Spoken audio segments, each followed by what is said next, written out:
In this video, we're going to break down how Dawn was able to go from 900 downloads to 3,000 monthly downloads in 120 days after struggling to grow a podcast for nearly 2 years. Her podcast was actually on a steady decline, and we're able to have this exponential growth month after month, and honestly, I can't wait to get into this. So look, my name is Anthony Winery. I'm the co-founder of GetMoreListeners.com, a company helping education-based podcasters, that's business owners, that's coaches, that's experts in their field, turn a slow growth podcast into a rapidly growing positive ROI show. Over the last 4 years, I've interviewed and coached 350 plus podcasters, and I'm also the co-host of Why Your Podcast Isn't Growing, which generates around $10,000 of attributed sales each and every month. Anyways, it's not about me. This is about you, and specifically about how the hell we got Dawn these insane results. So Dawn, she's a licensed therapist. She specialized in divorce therapy specifically. She's a host of the Dear Diary of Divorce, a podcast aimed at helping women navigate and rebuild their lives post-divorce. Her motivation really was a deep desire to help women experience a good transformation during and after divorce, right? She's motivated that she genuinely believes in therapy and personal development can lead to profound positive change in people's lives, right? And for her, she's wanted to make the most impact as much as she possibly can if she's got this podcast. So what did Dawn experience before joining the Get More Listeners Academy? Number one, flat and declining growth of her listenership, right? She had basically exhausted all of her current marketing strategy. She tried a bunch of different things, some pretty crazy stuff, right? Without any significant improvement. She felt frustrated and doubted the viability of her own podcast despite having natural talent. Again, she was already an incredible podcaster. She's put in the reps. She knew the content was good, but it was more so how the hell do we reach listeners? So here's some actions that Dawn tried before working with Get More Listeners. She invested in Facebook ads, which included a mini course specifically on Facebook ads for podcasting. So trying to actually target new listeners using ads, which I think is actually quite unique, but clearly just wasn't working for her. She even launched and invested thousands, into a billboard campaign in Times Square to promote her podcast. She was all in and she was trying to do her absolute best to get the word out there, but it still just wasn't working. She tried SEO, and this is normal SEO, trying to rank her blogs and her long form content on website on her website, so she had a specific website. She did a bunch of blogs, and she relied on Google. She was trying to rely on Google to help her boost her growth. Again, just still didn't work, because what happens with normal SEO on blogs and show notes and all that kind of stuff, when you optimize them for web, you're attracting readers, you're not attracting listeners. You have to focus on podcast SEO, which is your ability of being seen and found organically on Apple and Spotify specifically, not Google. Two different things.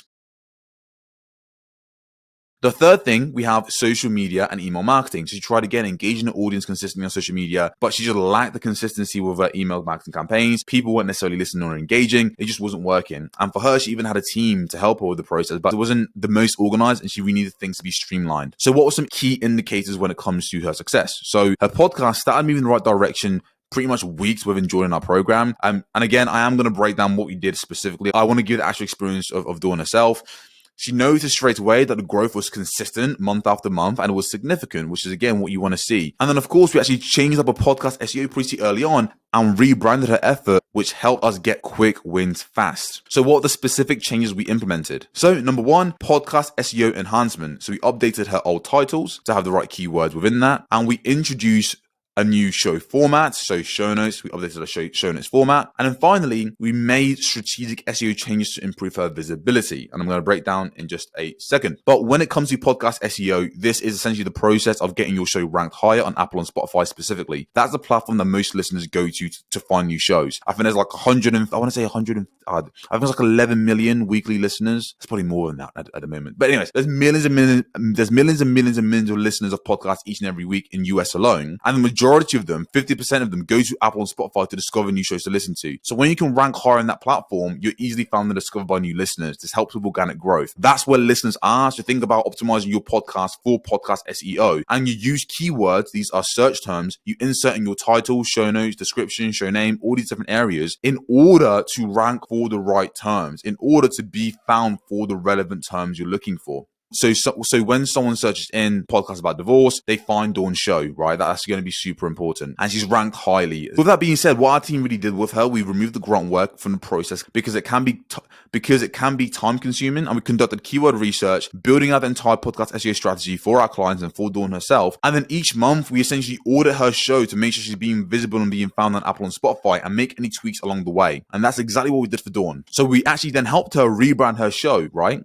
This allowed us to communicate who her show was for more clearly. We packaged her show in a way that was way more exciting to attract the listeners she wanted to reach. So what did this look like? We changed her cover art and her show name. So the state of her cover art plus her show name was this before. It was just Dear Divorce Diary. You're looking at like a cup of coffee, and then you've got that in the middle square. It's okay, but love Dawn, but this is pretty boring, pretty poor effort. So we need to make it far more attractive. So what did we do? This is the new state. You can see the before and after, right? So after the rebranding, now we changed the actual show name from just Dear Divorce Diary. We added a subtitle. So now it's a fresh approach to healing grief and building a life of confidence after divorce. So why do we do this? We added a subtitle to her show name to further clarify who her show was for. People looking for a fresh perspective that's not conventional wisdom. 2, to speak to the pain points of her listeners, people who are still grieving. 3, to speak to the desired outcome, to build back confidence after divorce, not to necessarily get back in a relationship, but not to necessarily just specifically to build their own confidence after divorce. And we added highly relevant keywords for her podcast: grief, building confidence, life after divorce. These are things that people who are looking for her type of podcast would search in on Apple and Spotify. So what do? We add it to the actual show name, and we then have specific keywords that we target in the episode titles. For you, think about what you can do for your show, how you can rebrand, how you can reposition, how you can repackage the show to attract the right listeners. So we then changed her cover art to embody what her show was about, from broken to healed. You literally see the resemblance that you're heartbroken, heart healed, with a plaster that stands out. It looks attractive. It looks extremely professional. We did this because we want to ensure that a cover art, when someone sees her show, when they discover on Apple and Spotify, they can see the transformation that a podcast promises. Her visuals are illustrating what her podcast is going to deliver. So we kept her branding consistent to attract the right listeners we wanted to reach. And then finally, guesting on other people's podcasts. So what she now does is, because we have a podcast that's clearly defined, we know who it's for, is well branded, and is ranking highly on Apple and Spotify, so people are going to discover our show organically, and we have a content strategy in place for those listeners. Now it comes to guesting. So that's her featuring on other people's shows, gaining even more visibility, even more credibility through strategic guest appearances for highly relevant podcasts, right? Okay, so again, we're having that alignment. So now when someone sees Dawn, they're hearing from Dawn from other people's podcasts. She's literally going to increase the discovery points for her listeners by guesting on other podcasts similar to her own, providing them value, sharing her expertise, and turning some of their listeners into her own, because she's providing value, right? And when they discover her podcast because it's well positioned, they're going to listen, they're going to tune in. Again, super, super, super important. And the other thing I forgot to mention with Dawn as well, we actually created kind of a unique piece, her USP, unique positioning, where, she has listeners handling some of their dilemmas, what they're going through, and she provides coaching advice live on the call. It adds a different, unique perspective that keeps those listeners coming back for more. That's more of a retention piece, right? So for her, guesting is a monthly, ongoing process. Since we have a podcast that's proven to keep listeners around, all she has to do each month is feature as a guest on a couple of podcasts. The more the better, and she'll get exposed to a new listener base each time. Pretty awesome. Not bad, right?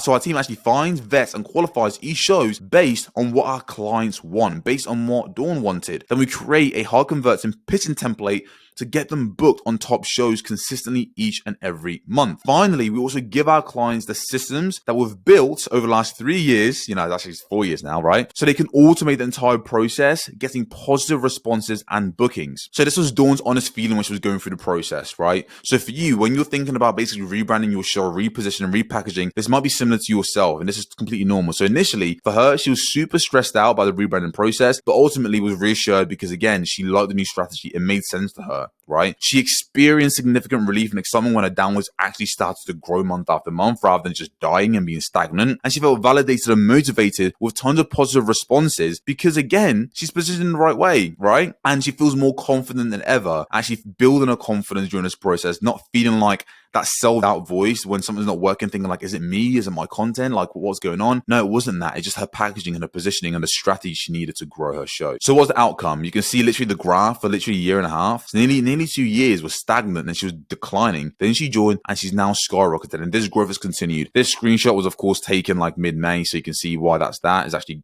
gone up well. It is growing month after month basically, and this was just taken at a point halfway through May. For some of you skeptical little buggers out there, I know you're watching. So with her, she's now growing faster than ever before, right?